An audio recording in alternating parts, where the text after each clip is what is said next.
umekasirika? Nimekasirishwa na hawa binadamu. Wanataka wamchukue mtu wangu wampeleke kanisani. Nimewaona.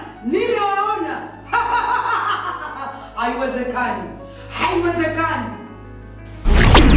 Huyo atoke kabisa katika masuala ya bendi, aje kanisani tena.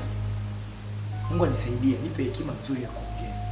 Inabidi nimshawishi aende akasomee na uchungaji kabisa. Haiwezekani. Na wazo mkuu Kalunguja. Una wazo gani? Na wewe umekuwa unaweza kunielimisha mimi? Hapana mkuu Kalunguja. Haya, sema una wazo gani? Ninaona nijiunge na kwaya mkuu Kalunguja ili tuweze kumrudisha huko. Itakuwa jambo zuri sana ili ukawache